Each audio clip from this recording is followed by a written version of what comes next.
الحمد لله الذي وحده والصلاة والسلام على من لا نبي بعده فأعوذ بالله من الشيطان الرجيم بسم الله الرحمن الرحيم من عمل صالحا من ذكر أو أنثى وهو مؤمن فلنحيينه حياة طيبة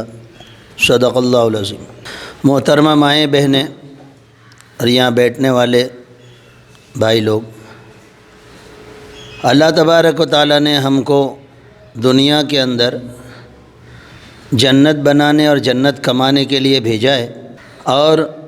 اس کے لیے اللہ تبارک و تعالیٰ نے سمجھانے کے لیے نبیوں کو بھیجا اور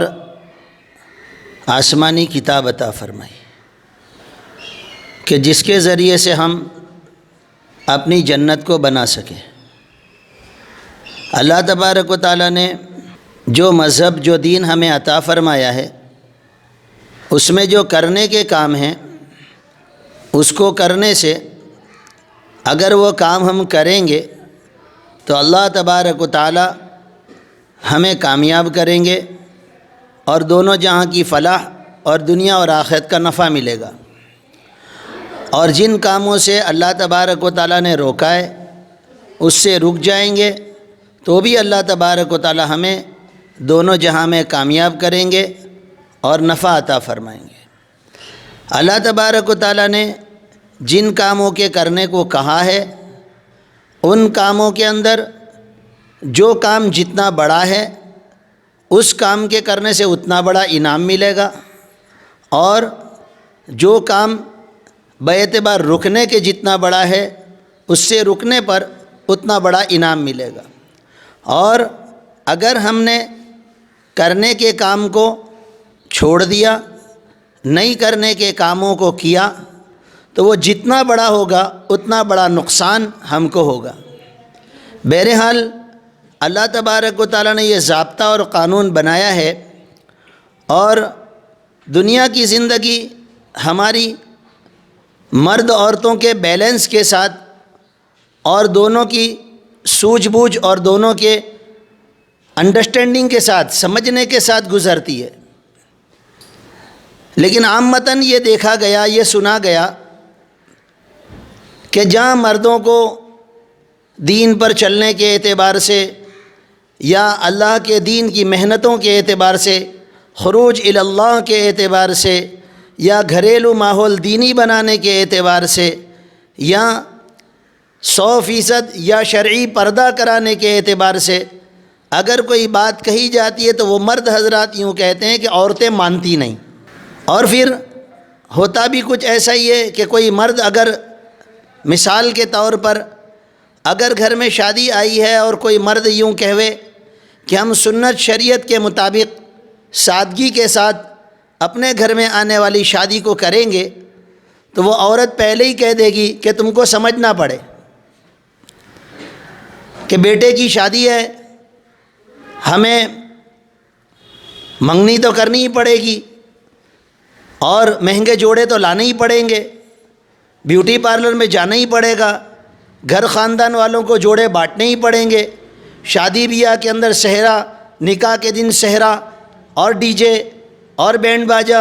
اور مہنگے کارڈ جس کو کنکوتری کہتے ہیں، وہ بانٹنا ضروری ہے۔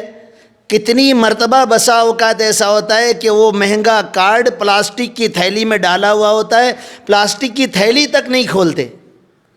اور ایسی زبانی پوچھ لیا کون سے دن ہے، چلو آ جائیں گے، لیکن بس عورتیں یہی کہہ دیے یہ تو کرنا ہی پڑے۔ پھر شادی آئی تو رنگ تو کرنا ہی پڑے، خاندان والوں کو جوڑے تو بانٹنے ہی پڑے، اور پھر رخصتی ہو گئی، دوسرے دن منہ دھلانے کے لیے عورتوں کو بلانا ہی پڑے، 3 4 5 وقت کا کھانا کھلانا ہی پڑے، شادی کے بعد 2 3 4 جمعہ دعوتیں کرنی ہی پڑے۔ اسی طرح شادی ہو کر چند دن ہوئے، اللہ پاک نے خوشیاں دی اور اس کی بہو یا اس کی بیٹی حمل سے اور خوشی سے ہے، تو 7ویں مہینے کے اندر گود بھرائی کی رسم کرنی ہی پڑے، اور پھر 7ویں مہینے سے بہو کو یا بیٹی کو اس کے شوہر سے الگ کر کے وہ جب تک اس کی اولاد نہ ہو جائے، اور اولاد ہو جانے کے بعد چلہ، اس کو کہتے ہیں چھلا، جب تک چھلا نہ ہو جائے وہاں تک ایک دوسرے کے پاس جانے نہیں دیتے، اور الگ کر دیا۔ بیٹی ہے تو گھر بلا لیا، وہاں داماد بیچارہ اکیلا ہے، بہو ہے تو اس کو اس کے گھر بھیج دیا، یا بیٹا بیچارہ اکیلا ہے۔ اور یہ سارے کام ہوتے جا رہے ہیں، اور ایک ہی بات ہے کہ تم مردوں کو سمجھنا پڑے۔ تو میں یہ کہتا ہوں، اگر یہ سمجھ پڑی بھی ہم کو، اور یہ سمجھ کے ساتھ اگر ہم جیے بھی، تو یہ سمجھ تو جہالت ہے، یہ سمجھ تو بے دینی ہے، یہ سمجھ تو اندھیرا ہے۔ یہ سمجھ اور اس پر کیے جانے والے اعمال ہمیں جنت میں نہیں لے جائیں گے۔ آقا حضرت محمد مصطفیٰ صلی اللہ علیہ وسلم کو اللہ تبارک و تعالیٰ نے ان کاموں کو لے کر تو بھیجا نہیں تھا۔ اور پہلے ہی میں نے کہا کہ ہم میں سے کون ایسا ہے جو یہ نہیں چاہتا کہ ہمیں جنت میں اللہ نہ جانے دے، بلکہ ہر ایک یہ چاہتا ہے کہ اللہ ہمیں جنت میں ڈال دے، اللہ تبارک و تعالیٰ ہمیں جہنم سے بچا لے۔ تو میں یہ پوچھنا چاہتا ہوں کہ جنت میں جانے کا راستہ تو آقا مکی و مدنی نے مجاہدے کے ساتھ، مکی اور مدنی زندگی کے ساتھ، اور اپنے گھر والوں کے اوپر مجاہدہ کر کے ہمیں بتائی ہے۔ تو وہ زندگی کو چھوڑ کر ہم اپنی مرضی سے کوئی زندگی گزار کر ہم کوئی اور بھی اللہ ہے کیا، کوئی اور بھی ہمیں کامیاب کرنے والا ہے کیا، کوئی اور لائف سٹائل اور کوئی اور زندگی جینے کا کامیاب ترین طریقہ ہمارے پاس ہے کیا کہ جس پر چل کر ہم دنیا اور آخرت کی فلاح کو پالیں گے؟ اسی طرح کرتے کرتے کہ عورتیں اپنی منمانی کرتی چلی گئی، اور مرد حضرات یوں سوچ کر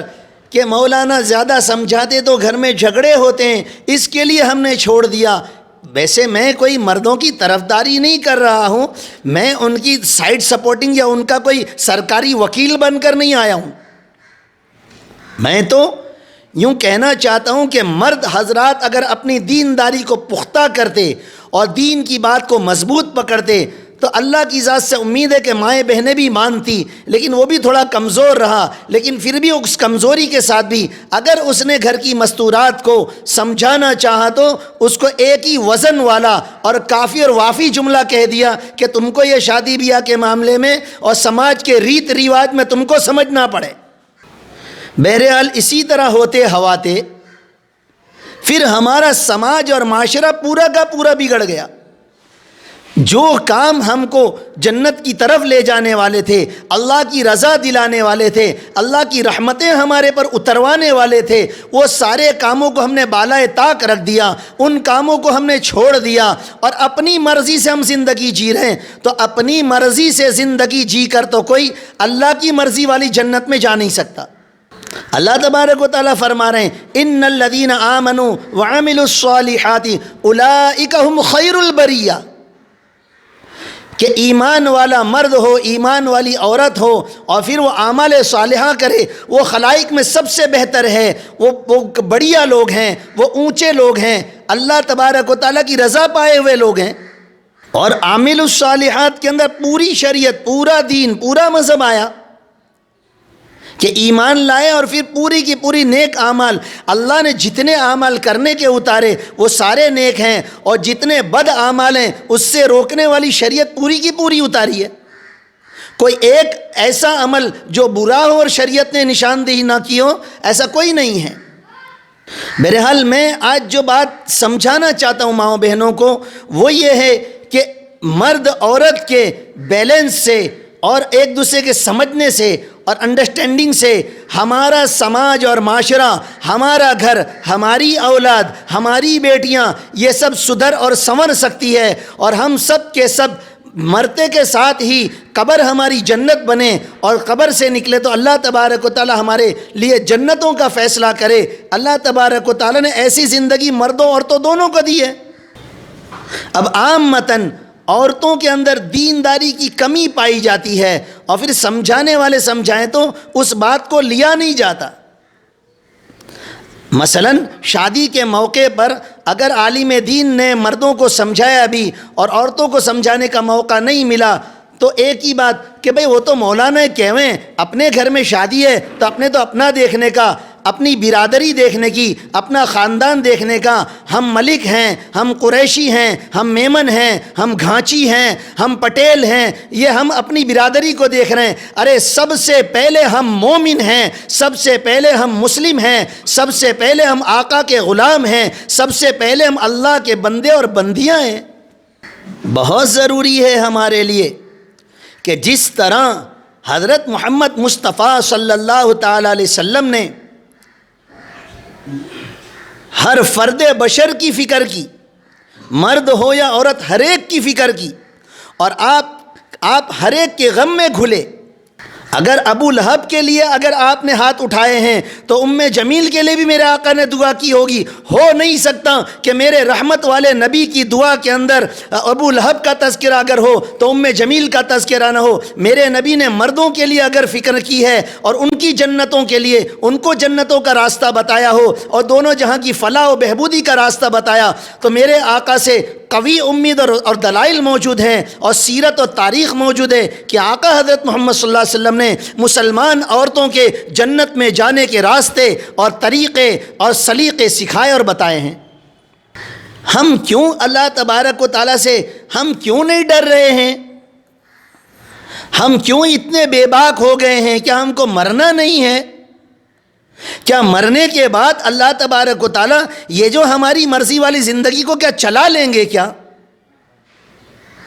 اگر مرضی والی زندگی جینا ہوتی اور مرضی والی زندگی جی کر آخرت کے سارے مراحل اور مسائل آسان ہو جایا کرتے تو میرے آقا حضرت محمد صلی اللہ علیہ وسلم کو کیوں مجاہدہ کرنا پڑتا، کیوں بھوکا رہنا پڑتا، کیوں پتھر کھانے پڑتے، کیوں مکی زندگی کو اور مکہ کو کیوں چھوڑنا پڑتا، کعبہ کو میرے آقا کیوں چھوڑتے، مطاف کو کیوں چھوڑتے، صفا مروہ کو کیوں چھوڑتے، اپنی پیدائش اور اپنے گھر کی جگہ کو کیوں چھوڑتے؟ ارے اپنی بیٹیوں کو دشمن کے نرغے میں چھوڑ کر اللہ نے کہا کہ ہجرت کرو تو ہجرت کر لی. اللہ سے یہ درخواست نہیں کی کہ یا اللہ یہ میری جان کے دشمن ہیں، میں نہیں ملوں گا، کہیں میری بیٹیوں کو مار ڈالیں گے، کہیں میرے گھر کو تہس نہس کر دیں گے، میرے گھر کا کیا، میری پراپرٹی کا کیا، کچھ نہیں. اللہ نے کہا کہ ہجرت کرو تو اللہ کے حکم پر ہجرت کی. جب اللہ نے آقا صلی اللہ علیہ وسلم کو نمونہ بتانے کے لیے بھیجا ہے، وہ جنت دیکھنے والے اور جہنم کو دیکھنے والے اور جن کے صدقے میں جنت اور جہنم بنی ہو، اس آقا نے اللہ کے حکم پر چوں چرا نہ کی ہو. ہم تو دنیا میں جنت کمانے اور بنانے کے لیے آئے ہیں. اللہ ہمیں کہے نماز پڑھو، اللہ ہمیں کہے کہ اپنے کاموں کو سنت شریعت کے مطابق کرو، اور ہم اپنی مرضی سے جئیں. مائیں بہنیں، آج تو ہم ارادہ کریں گے، آج ہم پختہ ارادہ کریں گے کہ اپنے سماج اور معاشرے سے جو خرابیاں اور وہ باتیں جو بے دینی ہیں، وہ باتیں جو کسی اور مذہب کی ہیں، یا وہ باتیں جو کسی کو دیکھا دیکھی ہم نے لے لی ہیں، یا ہمیں فیشن دکھتا ہے، ہمیں اچھا دکھتا ہے کہ نہیں دکھتا، اس کی کسوٹی سب سے پہلے سنت شریعت کے مطابق کہ میرے آقا میرے نبی کو اور میرے اللہ کو اچھا دکھتا ہے کہ نہیں. اگر وہ اچھا دکھتا ہے تو مجھے ضرور اچھا دکھے، اور اگر میرے آقا کو اچھا نہیں دکھتا، اللہ نے مذہب بھیجا، شریعت بھیجی، اس میں اللہ نے منع کیا ہو اور اللہ کو اچھا نہ دکھتا ہو، تو قطعی وہ کام کے کرنے کی میں جرات نہیں کروں گی. یہ ہم آج ارادہ کریں گے.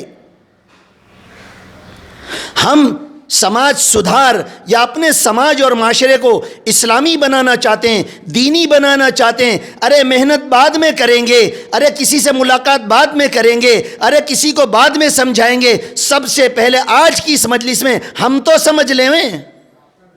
اگر ہم نے سمجھ لیا تو میں مانوں کہ اگر 100 مائیں بہنیں بیٹھی ہیں اور 100 گھروں سے آئی ہے تو 100 گھر سدھر جائیں گے. ہمارے سماج اور معاشرے اور محلے علاقے کے 100 گھر دینی بن جائیں گے.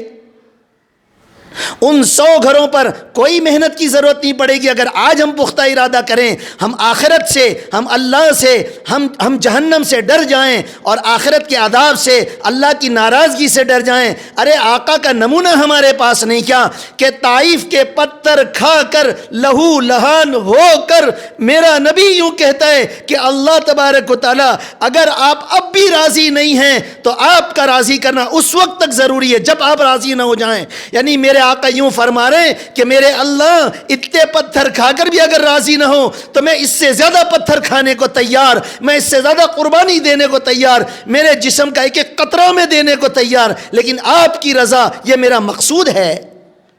میں کیسے یہ کہہ دوں کہ ہاں آپ کے دل میں نبی کی محبت نہیں؟ میں تو پختہ طریقے سے کہتا ہوں اور بہت رسوخ کے ساتھ میں کہتا ہوں کہ جس طرح مردوں کے دلوں میں آقا کی محبت ہے، ماؤں بہنوں کے دلوں میں بھی آقا کی محبت ہے، وہ بھی اپنے نبی کو چاہتے ہیں، وہ بھی اپنے نبی سے محبت کرتے ہیں، وہ بھی اپنے نبی کے نام کی تعظیم اور عظمت کرتے ہیں، مدینے پاک سے محبت کرتے ہیں، نبی کی چوکھٹ کی حاضری کی تمنا کرتے ہیں۔ تو جس طرح کوئی بھی کام ہم جو کرتے ہیں، کیونکہ ابھی تو شادیوں کا دورہ ہے نا،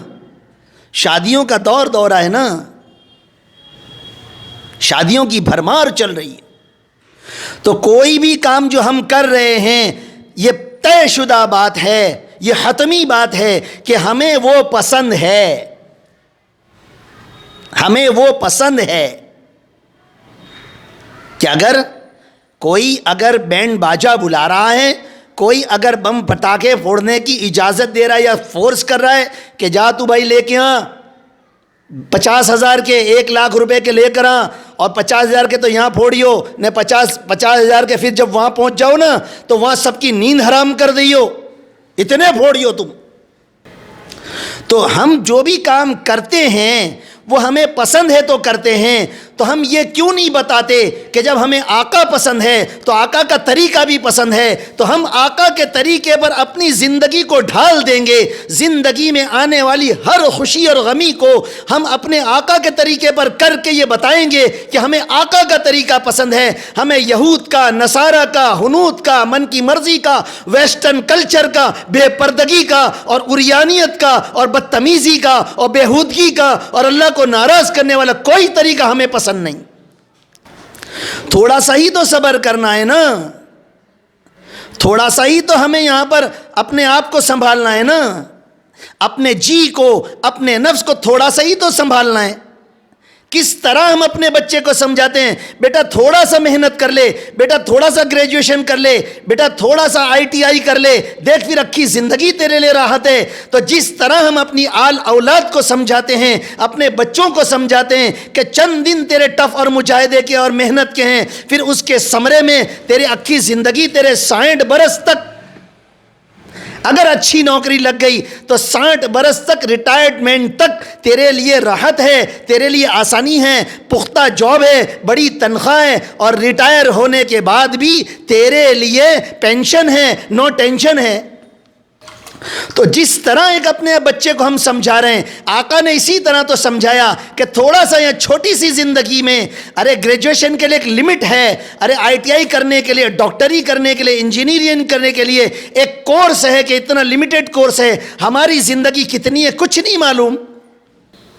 صرف اتنا ہی تو اپنا آپ مجاہدہ، صرف اتنا ہی تو تھوڑا سا اپنے آپ کو سنبھالنا ہے، بس اتنا سنبھال لیا، بس اتنا صبر کر لیا، اور کہاں میرے آقا ہماری خوشیوں کا گلا گھونٹنے آئے، کہاں اللہ تبارک و تعالی ہمارے پاس ظلم کر رہے ہیں۔ ارے ایسی پیاری شریعت، اتنا اچھا مذہب دیا کہ ساری دنیا کے انسان اور جنات مل کر انسان کو سکھ دینے والا قاعدہ اور قانون ایسا جیسا اسلام بتاتا ہے نہیں بنا سکتے۔ قل لئن اجتمعت الجن والانس على ان یاتوا بمثل هذا القرآن۔ تو قرآن میں تو کیا ہے، قرآن میں زندگی جینے کا طریقہ بتایا، جنہوں نے کیا ان کا انعام بتایا، جنہوں نے نہیں مانا ان کی سزا بتائی گئی، اور مثالیں دے دے کر، اور جنت کو کھول کر اور جہنم کو کھول کر اللہ بتا رہے ہیں، سمجھا رہے ہیں کہ دیکھو ایسا کرو گے تو دیکھو یہ ذق ان شجرۃ الزقوم طعام الاثیم کالمہل یغلی فی البطون کغلی الحمیم خذوہ فاعتلوہ الی سواء الجحیم ثم صبوہ فوق رأسه من عذاب الحمیم۔ بہت اچھے طریقے سے اللہ تبارک و تعالیٰ نے ہم کو سمجھایا ہے۔ مائیں بہنیں ہمیں تھوڑا سا سنبھلنا ہے، یہ جو محنتیں کر کے ہمیں جمع کیا جا رہا ہے ہمیں تھوڑا سا سنبھلنا ہے۔ کوئی ہمارے جذبات کو ختم کرنے اور ہماری خوشیوں کا گلا گھونٹنے کے لیے اللہ تبارک و تعالیٰ نے مذہب نہیں بھیجا، بلکہ آقا حضرت محمد صلی اللہ علیہ وسلم فرما رہے ہیں کہ الدین و یسرن، ارے دین آسان ہے، دین آسان ہے، اس پر چلنا بہت آسان ہے۔ سب سے پہلے تو ہم اپنے دین کو، اپنے مذہب کو، اپنے آقا کے طریقے کو، قرآن کریم کی تعلیمات کو سب سے پہلے ہم پسند کرنے والے بنیں۔ خالی زبانی ہم کہتے ہیں کہ ہاں وہ تو ہم پسند کرتے ہی ہیں نا، ارے آقا کی تعلیم کو ہم تھوڑی گراتے ہیں، نہیں، اس پر عمل کرنے سے سمجھ میں آتا ہے صحابہ اکرام نے، صحابیات نے نبی کے طریقے کو کیسا پسند کیا۔ تقریباً حضرت انس رضی اللہ تعالیٰ عنہ فرما رہے ہیں کہ دودھی لوکی جس کو کہتے ہیں کہ مجھے پسند نہیں تھی، لیکن جب میں نے دیکھا کہ آقا حضرت محمد صلی اللہ علیہ وسلم کو وہ پسند ہے اور آپ پیالے میں ہاتھ ڈال کر ڈھونڈ کر اس کو کھا رہے ہیں، پھر وہ مجھے اتنی پسند آ گئی، میرا مزاج بن گیا، میری طبیعت بن گئی، اور پھر جہاں پر میرے لیے سکت ہوتی اور میرے لیے قابو میں ہوتا کہ کوئی سالن بنے اور اس میں میری سکت ہوتی تو میں اس میں ضرور لوکی کو ڈالتا۔ یعنی صحابہ نے اپنے مزاج کو نبی کے مزاج میں ڈھال لیا، نبی والے مزاج کو اپنا مزاج بنا لیا اور اپنے مزاج کو چھوڑ دیا، اپنے شوق کو چھوڑ دیا، اپنی خوشی کو نبی والی خوشی بنا لیا۔ بہرحال مائیں بہنیں، اگر ہم اپنی مرضی پر چلے اور ہم نے دین کو اگر نہیں پکڑا تو نہ اللہ کی مدد ہم پر آئے گی، نہ اللہ تبارک و تعالی ہم سے راضی ہوں گے، نہ ہمیں دنیا اور آخرت میں کامیابی ملے گی۔ یہ دین ہمارا دونوں جہاں کی کامیابی کا ضامن ہے۔ میں بہت رسوخ کے ساتھ کہتا ہوں اور بہت یوں حتمی طور پر اور عزم کے ساتھ کہتا ہوں کہ اگر کوئی شخص دنیا کی کوئی اسکول نہ دیکھے، کوئی کالج نہ دیکھے، کوئی یونیورسٹی نہ دیکھے، وہ کوئی دنیا کا کوئی طریقہ نہ سیکھے، لیکن اگر دین کو اس نے پکڑا، قرآن کی تعلیم کو پکڑا، سنتوں کو اس نے پکڑا، مذہب کو اس نے پکڑا، میرے اللہ ایسا دین بھیج چکے ہیں کہ اس دین پر چل کر وہ دونوں جہاں میں کامیاب ہو سکتا ہے۔ ارے وہ عمر ابن خطاب کہ جن کو اونٹ چرانا نہیں آتا ہے، ایمان لانے کے بعد کوئی یونیورسٹی میں داخل نہیں ہوئے، کوئی کالج میں داخل نہیں ہوئے، لیکن ایسی آقا کی غلامی میں اپنے آپ کو ڈالا، ایسا آقا کے اشاروں پر اپنے آپ کو نچھاور کیا کہ اللہ تبارک و تعالیٰ نے پھر ایسا زندگی جینے کے اصول و ضوابط سکھائے کہ آج بھی ان کے اصول و ضوابط یہ پڑھی لکھی دنیا لے رہی ہے، آج بھی ان کے اصول و ضوابط کو، اس دور کے قاضی شرح کے فیصلوں کو آج بھی دنیا لے رہی ہے اور پڑھ رہی ہے اور اس کو اپنا آئیڈیل بنا رہی ہے۔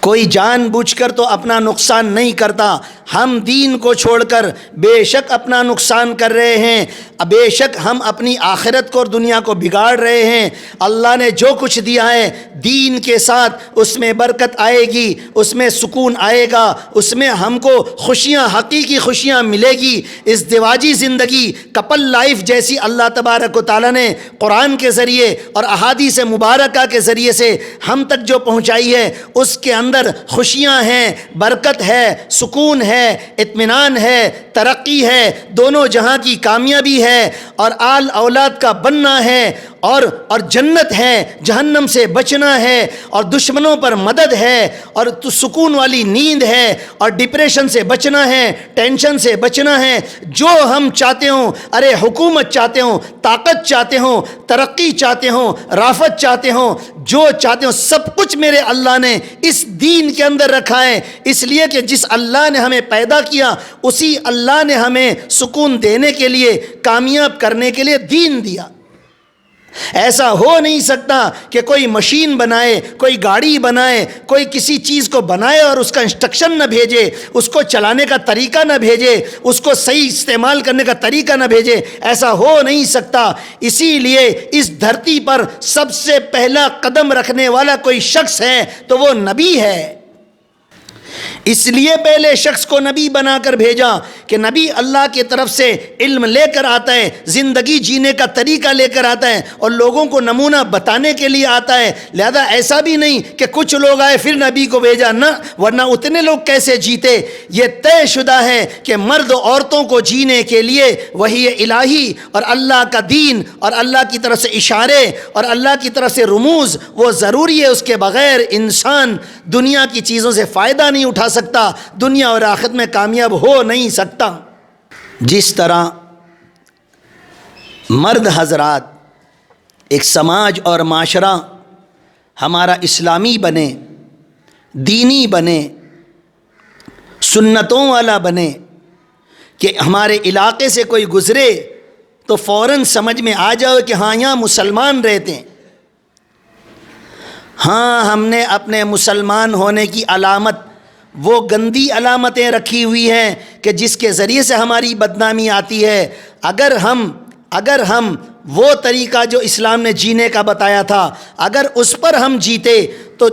ایک دور نہیں، ایک لمبی تاریخ گزری ہے کہ لوگ ہم پر بھروسہ کرتے تھے، لوگ ہمارا پڑوس اختیار کرنا چاہتے تھے، لوگ ہمیں حاکم بنانا چاہتے تھے، لوگ ہمارے انڈرٹیکنگ میں رہنا چاہتے تھے، لوگ ہماری بادشاہت کو قبول کرتے تھے اور لوگ ہمیں امارت اور ہمیں امیر بنانا چاہتے تھے، اور لوگ اپنی بیٹیوں کو ہمارے وہاں رکھا کرتے تھے، امانتوں کو ہمارے وہاں رکھا کرتے تھے، تجارت ہم سے کرنے کو پسند کیا کرتے تھے، ہم سے تعلق اور میل جول رکھنے کو پسند کیا کرتے تھے۔ ہندوستان جیسا ملک اس بات کا گواہ ہے کہ یہاں پر مسلمانوں کی حکومت چلی ہے اور انہوں نے ہر مذہب والے کو سکھ دیا ہے، ہر مذہب والے کو سکون سے جینا سکھایا ہے۔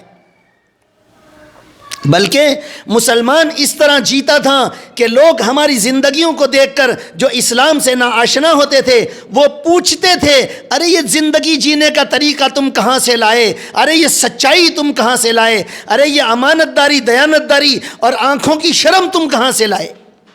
آج تو میں ڈرتے ڈرتے کہوں لیکن جو سچ ہے وہ کہوں کہ ایسی شرم و حیا ہمارے سماج اور معاشرے سے ایسی چلی گئی اور ہم نے ایسا بھگایا کہ شادی ہو رہی ہے تو شادی کے موقع پر 8-10 دن پہلے گھر میں فوٹوگرافر کو بلا کر ہر مرد اور ہر عورت کی تصویر لی جاتی ہے، الگ الگ طریقے سے لی جا رہی ہے۔ پھر ان تصاویر کو جب ہال ہوگا اور جب اسٹیج ہوگا اور جب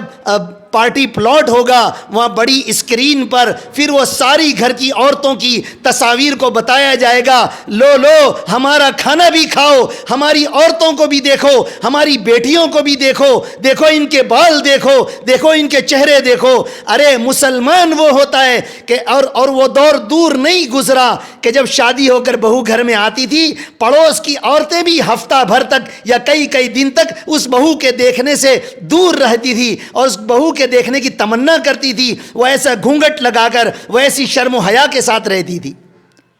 اور یہاں تو اسٹیج پر دولہے کے سامنے، دولہے کے بازو میں اس کو بے پردہ برقع سجا دھجا کر لٹیوں کو نکال کر میک اپ کرا کر اس کو کھڑا کر دیا ہے۔ یہ غیروں کا طریقہ، اور اتارو جتنے فوٹو اتارنے ہو، جو آئے سب کھڑے رہ کر اتارو، دیکھو یہ ہماری بہو ہے، دیکھو یہ ہماری بیٹی ہے۔ ارے کوئی شرم و حیا، الحیا شعبۃ من الایمان، کہ اللہ نے ہمیں نبی کے ذریعے سے سمجھایا، اذا لم تستحی فاصنع ما شئت، کہ حیا تو ایمان کا شعبہ ہے، جب تم حیا نہ کرو جو چاہو کرو۔ چوں بے حیا باش ہمچے خواہی کن، جو بے حیائی ہو جائے، بے شرمی ہو جائے، پھر جو چاہے کرے وہ۔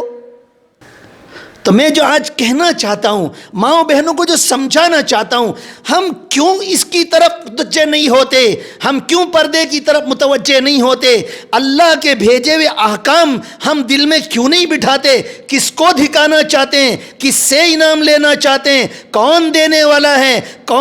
کون تعریف کرنے والا ہے؟ ارے بے پردہ عورتوں کو دیکھنے والے ارے اچھی نگاہ والے نہیں ہیں، اچھی نگاہ والے تو خود اپنی نگاہوں کو نیچا کر لیا کرتے ہیں۔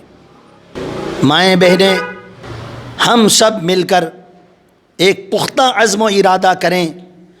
کہ اپنی ذات سے، ابتدا اپنی ذات سے، قو انفسکم، ابتدا اپنی ذات سے، پھر اپنا گھر، پھر اپنا پڑوس، پھر اپنا گلی محلہ، پھر اپنا سماج معاشرہ، کہ ہم اپنے علاقے کو وہ علاقہ اور وہ سماج اور وہ معاشرہ اور وہ نمونہ جو اللہ چاہتا ہے، جو رسول اللہ صلی اللہ علیہ وسلم بنا کر گئے، وہ ہم بنائیں گے. کہ ایسا سماج اور معاشرہ اور ایسا دین اور ایسی شرم و حیا اور ایسا غیروں کا مال اللہ کے نبی صلی اللہ علیہ وسلم نے حلال طریقے سے نہ لینے والے پر حرام قرار دیا، ایسا سماج اور معاشرہ اسٹیبلشڈ کیا اور بنایا کہ میرے آقا یوں فرما کر گئے کہ ایک وقت آئے گا صنائے یمن سے اکیلی عورت زیورات پہن کر مدینہ آئے گی، کوئی اس کو لوٹنے والا، کوئی اس کو بری نگاہ سے دیکھنے والا نہ ہوگا. ایسا سماج اور معاشرہ میرے آقا پریکٹیکل بنا کر گئے اور ہوا ایسا.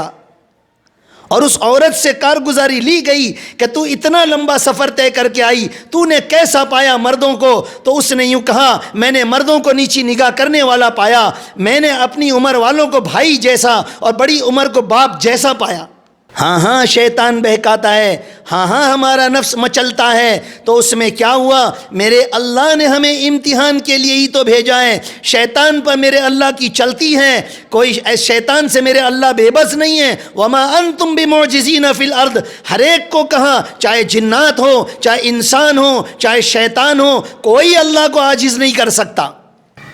اگر وہ بہکاتا ہے تو وہ اس کا کام ہے، اس نے شر پر، اس نے باطل پر، اس نے اللہ کے خلاف بیڑا اٹھایا ہے اور وہ اس کا کام کرے گا. وہ کوئی چھٹی نہیں رکھتا، نہ رویوار کی چھٹی لیتا ہے، نہ عید کی چھٹی، نہ بڑا ویکیشن اینیول کا، نہ دیوالی کی چھٹی، وہ کوئی رجا نہیں رکھتا. برابر خود کام کرتا ہے، برابر کارگزاریاں لیتا ہے، برابر ایجنسیاں دیتا ہے سب کو. بھول سب سے ہوتی ہے، لیکن کوئی اپنی غلطی کو جب سمجھانے والا سمجھا دے وے اور رانگ وے پر جا رہے ہیں، کسی نے بتا دیا کہ آپ کی منزل ادھر نہیں ہے، پھر تو اس کے آگے بڑھنا پھر بے وقوفی ہے. سمجھانے والے نے سمجھایا آگے گڈھا ہے، پھر بھی آگے بڑھنا، جان بوجھ کر اپنی ٹانگ کو توڑانا ہے. مائیں بہنیں، اللہ ہمارا آج کا بیٹھنا قبول کر لے اور ہمیں اللہ تبارک و تعالیٰ اپنی دین کی محنتوں کے لیے قبول کر لے. میں تم کو کچھ بات بتاؤں، ایک مزاج ہے مردوں کا، ایک مزاج ہے عورتوں کا، کہ جب بھی ایک مزاج ہے عورتوں کا. کیا فرق ہے؟ یعنی یہ بات میں اپنے گھر میں اپنی ماں سے بھی میں کہتا تھا کہ بھئی جس طرح مرد حضرات، اور یہ اپنا مزاج یا عامتاً علماء کا، کہ کوئی بھی ان کے پاس کوئی صاحب آیا، سلام کیا، ملاقات کی، تو اس سے اس کے دین کے بارے میں، کوئی بچہ ملا اس سے اس کے مکتب اور تعلیم کے بارے میں، کوئی جوان ملا اس سے اس کی جوانی کے بارے میں ہم پوچھتے ہیں، ہم سمجھاتے ہیں، ہم کڑتے ہیں اور ہم اس کے لیے تڑپتے ہیں اور پوچھتے ہیں بھائی فجر کی نماز تم پڑھتے ہو کہ نہیں، 5 وقت کی نماز پڑھتے ہو کہ نہیں، یہ ازار کیوں تمہاری ٹخنے سے نیچے ہے، یہ پتلون کیوں لٹکائی ہے، کیوں اسلامی لباس پر نہیں آتے، نبی کی سنت کب سجاؤ گے، اور 5 وقت کا نمازی اپنے آپ کو کب بناؤ گے، رمضان میں روزہ نہیں رکھا بھائی کب روزہ رکھو گے، جوان تو ہو تم روزہ رکھو گے تو مر تو نہیں جاؤ گے، دیکھو چھوٹے چھوٹے بچے رکھتے ہیں. اس طرح جیسا ایک مردوں کا مزاج ہے، ہم عورتوں کا ایسا مزاج کیوں نہیں؟ ایک آدھ مرتبہ جب میں نے اپنی والدہ سے کہا تو کیا کہا انہوں نے؟ وہ عام عورتوں کا جواب میں سمجھتا ہوں، عام عورتوں کا جواب، کہ اپنے کہے میں تو وہ برا لگا لیتے ہیں، وہ کھوٹا لگا لیتے ہیں، ان کو برا لگتا ہے. ارے برا لگے تو اگر آپ کوئی گڈھے کی طرف جا رہا ہے اور یوں سوچیں کہ میں بولوں گا اس کو برا لگ جائے گا، تو وہ برا لگنا بڑا نقصان ہے یا گڈھے میں گر جانا بڑا نقصان ہے؟ گڈھے میں گر جانا بڑا نقصان ہے. تو کسی کو جہنم سے بچا لینا وہ بڑا نقصان ہے، چہ جائے کہ اس کو برا لگے وہ کم نقصان ہے. اور اگر ایسا ہی میرے آقا سوچ لیتے، ایسا ہی صحابہ سوچ لیتے، ایسا ہی علماء سوچ لیتے تو پھر دین ہم تک آتا ہی نہیں. لیکن کسی کے برا لگانے کی، اور کوئی اس بات کرنے کے بعد ہم کو اچھا کہے گا، برا کہے گا، وہ تعریف کرے گا یا منہ پھیر لے گا یا تعلق کم کر لے گا یا ہم سے نہیں ملے گا، اس کی پرواہ کیے بغیر کہ دین کی بات بتانا یہ میری ذمہ داری ہے، اور اللہ کے بندوں کو دین کی طرف لانا، دین کی رہبری کرنا، دین کی نصیحت کرنا اور ان کو آقا کے طریقے کی دعوت دینا، یہ میری ذمہ داری ہے۔ ایک مسلمان ہونے کے ناطے، مرد ہو یا عورت، ختم نبوت کے صدقے میں ہم سب کی یہ ذمہ داری ہے کہ جب بھی کوئی مسلمان ہمارے سامنے ملے ہم اس کے بارے میں دین کی بات پوچھیں گے۔ اچانک مجھے ایک بات یاد آئی، میں یاد دلاؤں۔ صحابہ اکرام کے دور کے اندر آپس میں خیریت پوچھنے کا مفہوم کیا تھا؟ ہم تو آپس میں اگر کسی سے پوچھیں، میں نے بھی کسی سے محلے میں ایک بوڑھی بیٹھی تھی، میں نے کہا خالہ خیریت سے؟ خیریت سی جانے تو نہ ہوتے تو ہسپتال میں نہ ہوتے۔ اچھا، تو اسی وقت میں نے ان کو بھی یہ بات سمجھایا، میں نے کہا خالہ ہاتھ ٹانٹیے سلامت ہونے کو خیریت نہیں کہتے، اور ہسپتال میں بھرتی ہو جانے کو خیریت چلی گئی نہیں کہتے، بلکہ آقا کے دور میں اور صحابہ کے دور میں خیریت پوچھنے کا مفہوم یہ تھا کہ آقا جس نہج پر، آقا جس طریقے پر، آقا جس شریعت پر چھوڑ کر گئے اس پر ہیں کہ نہیں، اگر ہے تو خیریت ہے اور نہیں ہے تو پھر خیریت نہیں، چاہے تم گاما پہلوان کیوں نہ ہو۔ تو مائیں بہنیں، بہت ہی ریکویسٹ کے ساتھ، بہت ہی نرمی کے ساتھ میں التجا کرتا ہوں کہ ایک مزاج بنائیں۔ اگر آپ گھر کے بڑے ہیں، آپ نانی دادی ہیں، آپ گھر کی بڑی بہو ہیں، آپ گھر کی بڑی بیٹی ہیں، آپ بھائیوں میں بڑی ہیں، یا جو بھی اللہ نے آپ کو رسوخ دیا ہے گھر میں، اس رسوخ کے ذریعے سے ہر چھوٹے کو، ہر اپنے برابر کو، ہر بڑے کو اس کے مقام کا لحاظ کر کے طریقے سے دین کی بات کو پوچھنا، دین کی بات کو بتانا اور جاننے والے سے دین کو پوچھنا، یہ مزاج بنائیں۔ نماز کا مذاکرہ عورتیں آپس میں نہیں کرتی، دیکھتی ہے کہ جوان بچیاں نماز نہیں پڑھ رہی، شادی میں سب جمع ہوئے، یہ مغرب کی اذان ہوئی، سب بیٹھے ہیں،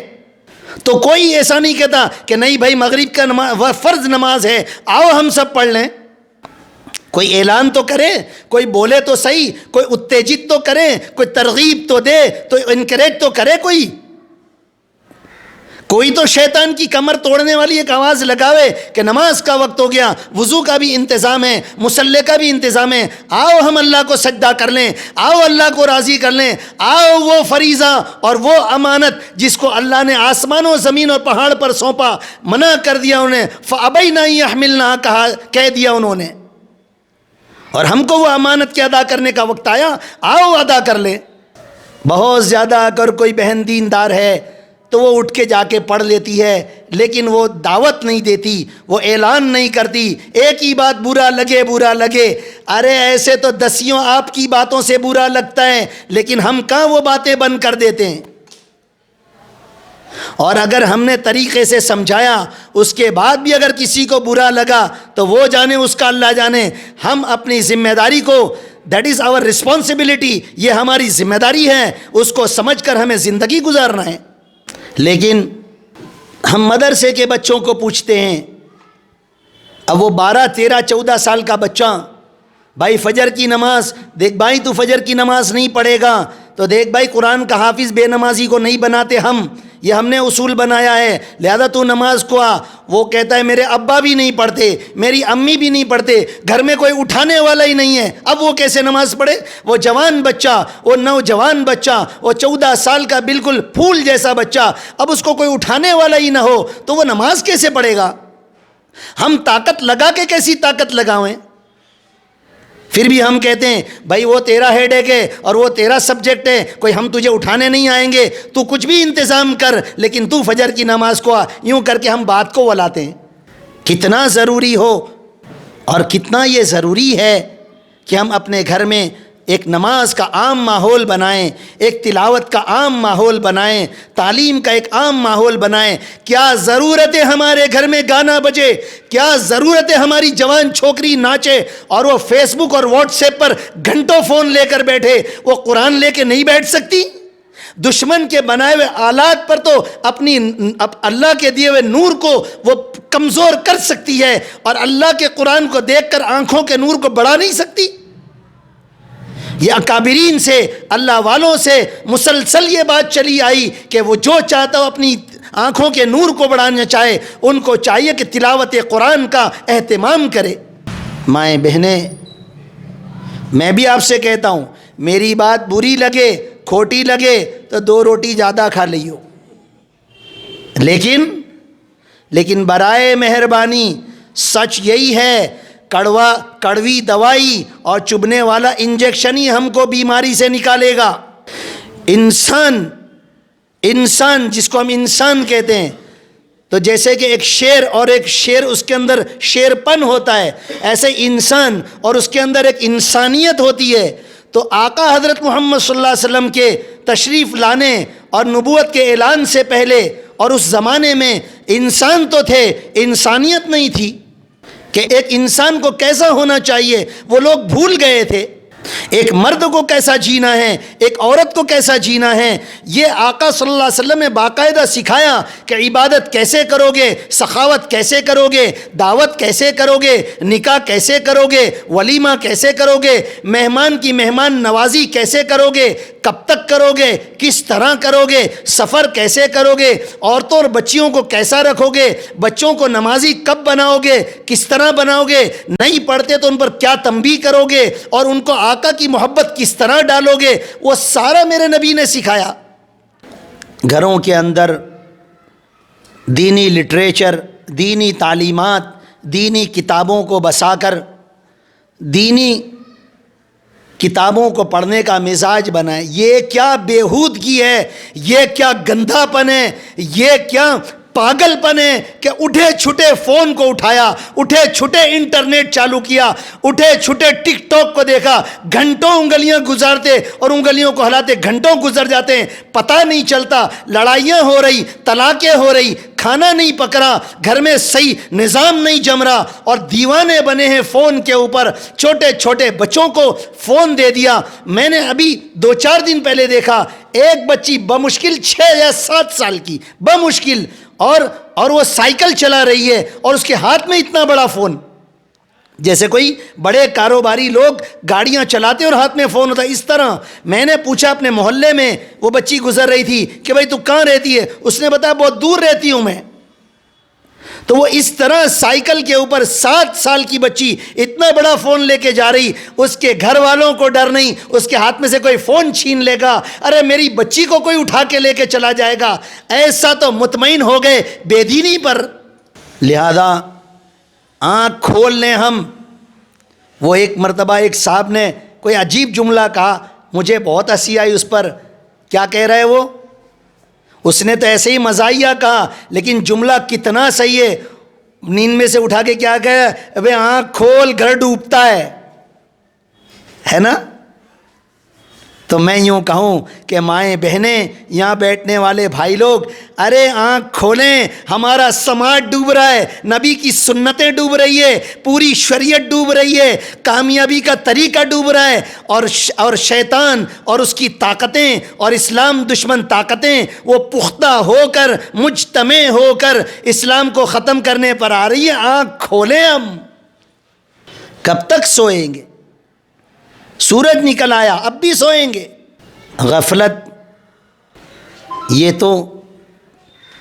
سمجھدار حضرات تو کہتے ہیں کہ دین کے کاموں کی موت ہے، اور میں کہتا ہوں کہ کون سی ایسی فیلڈ ہے بتا دو کہ جس میں غفلت کرو اور اس کام کی موت نہ آ جائے۔ کاروبار میں غفلت کرو، بچوں سے غفلت کرو، سنت سے غفلت کرو، تلاوت سے غفلت کرو، نماز سے غفلت کرو، سفر میں غفلت سے تم سفر کرو، تم ٹرین کے ڈبوں میں اور ٹرین کے دروازے پر غفلت کرو، تم غفلت کے ساتھ گاڑی چلاؤ، کچھ بھی غفلت کے ساتھ کرو گے تو موت ہے، نقصان ہے اور سراسر خسران ہے۔ تو مائیں بہنیں، ہم آج کی اس مجلس میں ارادہ کریں گے، ہم اپنی زندگی کو بدلیں گے، ہم اپنی لائف اسٹائل بدلیں گے، ہم اپنے زندگی کے طرز عمل کو بدلیں گے، ہم انشاءاللہ العزیز اپنے آپ کو دین پر لانے کی کوشش کریں گے۔ ہاں میں مانتا ہوں ایک دن میں، پہلے دن میں شراب نہیں چھوٹ جاتی، پہلے دن سے ہم سنبھل نہیں جائیں گے، لیکن پختہ ارادہ اور پہلا قدم تو ہم بڑھا لیں کہ انشاءاللہ ہم وہ طریقہ جو آقا کو پسند ہے اور وہ طریقہ جس پر اللہ کی رحمتیں اترتی ہے، ہم اس پر اپنے آپ کو چلائیں گے۔ لہذا جس طرح مردوں کے اوپر ذمہ داری ہے مردوں کو چونکہ اللہ تبارک و تعالیٰ نے ایک نظام چلایا ہے کہ عورتوں کو مرد کے انڈرٹیکنگ میں رکھا ہے، ماتحت میں رکھا ہے، بیٹی ہو تب بھی، عورت ہو تب بھی، ماں ہو تب بھی، ماں کے پالنے کی ذمہ داری وہ بیٹے کے اوپر ہے۔ اگر نہیں پالے گا، چھوڑ دے گا، اس کا خیال نہیں کرے گا، اس کے کھانے، اس کی دوائی کا انتظام نہیں کرے گا، تو وہ بچہ سراسر گنہگار ہے۔ تو اللہ تبارک و تعالیٰ نے مرد اور عورت کا ایک سافٹ ویئر اور ایک نظام ایسا جب چلایا ہے، اور دونوں کو دین کی ذمہ داری اور دین کو اوڑھنے کی اور دین کو پھیلانے کی اور دین کی اشاعت کی اور ترویج کی دونوں کو ذمہ داری دی ہے، تو پھر یہ کیا بےہودگی ہے کہ عورتیں صرف پکانے، صرف چمکتے ٹکڑے کپڑے پہ ٹانکنے اور صرف لاچا اور صرف انارکلی پہننے کے دیوانے بن جائیں؟ یہ کیا بےہودگی ہے؟ کیوں ہمارے ذہنوں میں یہ بات نہیں آتی کہ جس طرح اللہ نے مجھے نماز دی ہے، ہر عورت نمازی کیوں نہ بن جائے، اس کی دعا، اس کی فکر، اس کی دعوت، میرے گھر میں کوئی نمک لینے آتا ہو تو اس کو میں نماز کی دعوت کیوں نہ دوں، اس کی دینداری کے بارے میں کیوں نہ پوچھوں؟ مائیں بہنیں، یہ جذبات ہمارے ہونے چاہیے، ہماری زندگی کا طرز یہ ہونا چاہیے، اور اسی طرح سے نبوی دور کے اندر مسلمان مرد عورت اسی طرح جیتے تھے۔ اللہ کے راستے میں مرد حضرات گئے ہیں، عورتیں وہاں پر پہنچ گئی۔ اللہ کے رسول صلی اللہ علیہ وسلم کے چہرے انور پر ناراضگی آئی، پوچھا کس کی اجازت سے آئی؟ تو کئی کام انہوں نے بتا دیے۔ کہیں تو نبی کریم صلی اللہ علیہ وسلم سے یوں پوچھ رہی ہے کہ یہ مرد حضرات جمعہ میں اور جماعت میں شریک ہوتے ہیں، اور اس طرح اور وہ اور نماز جنازہ میں شریک ہوتے ہیں، اور دیگر باہر کے جو کام اس میں شریک ہوتے ہیں، عورتیں یہ کام نہیں کریں گی تو پیچھے تو نہیں رہ جائیں گی؟ کہ ان کے وہ جذبات تھے، ان کا وہ شوق تھا کہ جس طرح مرد حضرات اللہ کے راضی کرنے والے اعمال کرتے ہیں، ہم بھی اس طرح کریں اور اللہ کو راضی کریں۔ تو آج کے دور میں تو ایک بات جو چلائی جا رہی باطل کی طرف سے کہ مرد اور عورت دونوں برابر ہیں، شانہ بشانہ چلیں اور دونوں برابر کے ہیں، سواری یہ بھی چلائے تو وہ بھی چلائے، یہ بھی بے پردہ وہ بھی بے پردہ، اس کی آنکھ سے بھی شرم گئی، اس کی آنکھ سے بھی شرم گئی۔ گھر کا نظام جس اللہ نے بنا کر بھیجا کہ مرد کی گھر کے باہر کی ذمہ داری ہے، عورت کی گھر کے اندر کی ذمہ داری ہے، گھر کے ماحول کو دینی بنانے کی اور اولاد کی تربیت کرنے کی، اور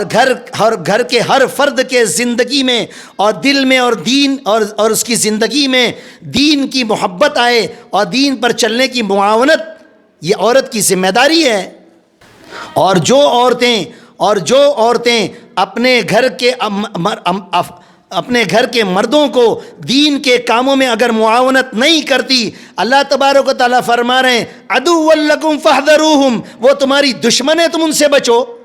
لہذا ہم وہ دین جو دونوں جہاں کی کامیابی کا ضامن ہے، ہم اس دین کو اپنے سینے سے لگائیں گے، اپنے بچوں کو اسی دین کے مطابق ان کو ڈھالنے کی کوشش کریں گے، ان کی تربیت کریں گے، ان کے چہرے مورے لباس وہ دینی تراش خراش کے مطابق ہو، اس کی فکر، اس کی محنت، اس کی دعا کریں گے۔ کیا ضرورت ہے میری بچی، اگر اللہ نے مجھے مال دیا تو کیا میری بچی جینس کی پینٹ پہنے بغیر بڑی نہیں ہو سکتی؟ کیا اس کو چوس پائجامہ پہنے بغیر میری بچی اگر وہ بڑی ہو جائے گی تو کوئی ہم کو علاقے سے بھگا دے گا؟ ناجائز اور حرام لباس پہن کر کیا میری بچی اسی میں خوبصورت دکھے گی اور اس کے بغیر میری بچی خوبصورت نہیں دکھے گی؟ اپنی زندگی میں آنے والے تمام کاموں میں ہم دینی طرز عمل کو اور دین کے مزاج کو دیکھیں گے کہ دین ہم سے کیا چاہتا ہے۔ اللہ تبارک و تعالیٰ نے اتنا بڑا نظام نبیوں کا چلایا، اور پھر حضرت محمد صلی اللہ علیہ وسلم کو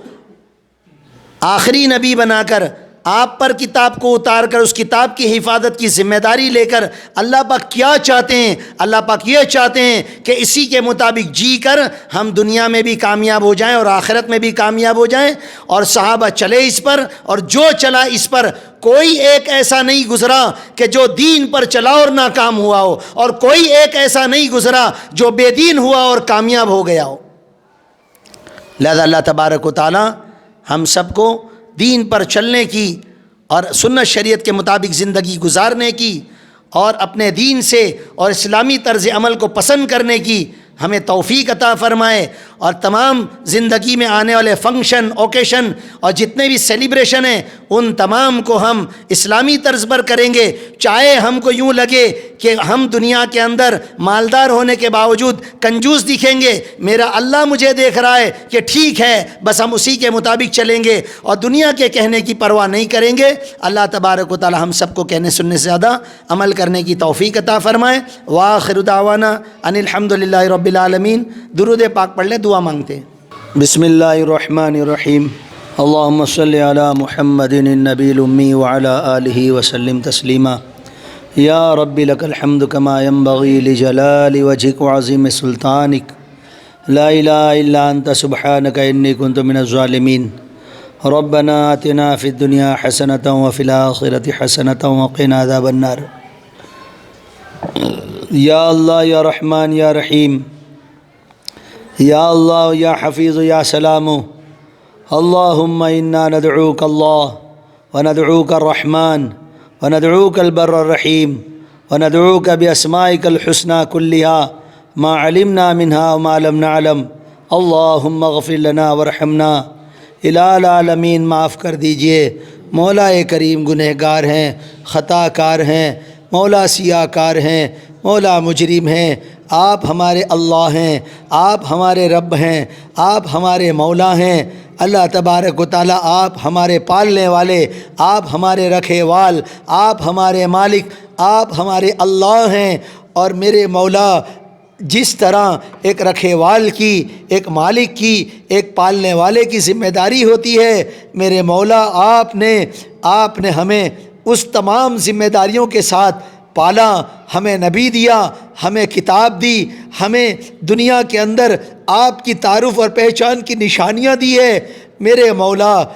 مولا ہم نے آپ کو ناراض کیا، ہم نے آپ کی نافرمانی کی، ہم نے آپ کے حکموں کو توڑا، ہم نے آپ کے نواہی کو پکڑا۔ کریم مولا معافی مانگتے ہیں۔ میرے مولا نفس اور شیطان کے ہاتھ کا کھلونا بننے سے بچا لیجئے۔ میرے مولا اپنی رضا والے اعمال عطا فرما دیجئے، دوا میں طاعت و دوا میں ذکر نصیب فرمائیے۔ اللہ تبارک و تعالی ہمیں بے یار و مددگار نہ چھوڑیے، ہمارے سماج اور معاشرے کو اسلامی سماج اور معاشرہ بنا دیجئے۔ میری ہر ماں اور بہن اور تمام مستورات، تمام عورتیں برقع پہن کر اگر زندگی جینا چاہیں تو جی سکتی ہیں۔ آپ نے کوئی حکم ایسا نہیں دیا جس سے تکلیف ہو اور جو کوئی عمل نہ کر سکتا ہو۔ میرے مولا آپ علیم خبیر حکیم ہیں، آپ نے ہر حکم ایسا دیا ہے جس پر ہم عمل کر سکتے ہیں۔ کریم مولا ہر عورت برقع پہن سکتی ہے، ہر عورت نماز کی پابند بن سکتی ہے، ہر عورت اپنے شوہر کی فرما بردار بن سکتی ہے، لیکن میرے مولا ہم نے آخرت کو بھولا، آپ کے غضب غصے کو بھولے، آپ کی جہنم اور قبر کے عذاب کو بھول گئے، اور دنیا کی زندگی کو سامنے رکھ کر غیروں سے متاثر ہو کر ہم نے اپنی مرضی والی زندگی جینا شروع کر دی۔ یہ ہماری بھول ہے، یہ ہماری غلطی ہے، یہ ہماری ہلاکت کا پیش خیمہ ہے۔ مولا کریم برباد ہونے سے بچا لیجئے، ہلاک ہونے سے بچا لیجئے، پامال ہونے سے بچا لیجئے، جہنم میں جانے سے بچا لیجئے، دنیا کی بے عزتی اور ذلتی اور رسوائی سے بچا لیجئے، اسلام دشمن طاقتوں کے منصوبوں کو ناکام کر دیجئے۔ کریم مولا ہر مسلمان کے جان مال عزت آبرو کی، ایمان اعمال کی حفاظت فرمائیے، اور رسول اللہ صلی اللہ علیہ وسلم کی امت کو صراط مستقیم پر ڈال دیجئے۔ رسول اللہ صلی اللہ علیہ وسلم کی امت کی مغفرت فرمائیے، درجات کو بلند فرمائیے، عفو درگزر کا معاملہ فرما دیجئے، ہمارے کہنے سننے کو قبول فرما کر ہم سب کو عمل کی توفیق عطا فرمائیے۔ میرے مولا آقا کے آنسو کا خیال رکھنے والا بنائیے، اور جو ہمارے اعمال آقا تک پہنچتے ہیں اس کا استحضار کر کے ہمیں صبح و شام کرنے کی توفیق عطا فرمائیے۔ ماؤں بہنوں کی جائز حاجات پوری فرمائیے، بچے بچیوں کے اچھے رشتے عطا فرمائیے، بیماروں کو صحت دیجیے، روزی روٹی میں سب کے برکت دیجیے، میرے مولا گھروں میں لڑائی جھگڑوں سے محفوظ فرمائیے، نبی کریم صلی اللہ علیہ وسلم جتنی خیر مانگی عطا فرمائیے، جن شرور سے پناہ چاہی پناہ عطا فرمائیے۔ نبی کریم صلی اللہ علیہ وسلم کو ہم سب کے نام بنام انگنت صلاۃ و سلام پہنچا دیجیے۔ وصلی اللہ علی النبی الامی صلی اللہ علیہ وسلم برحمتک یا رب۔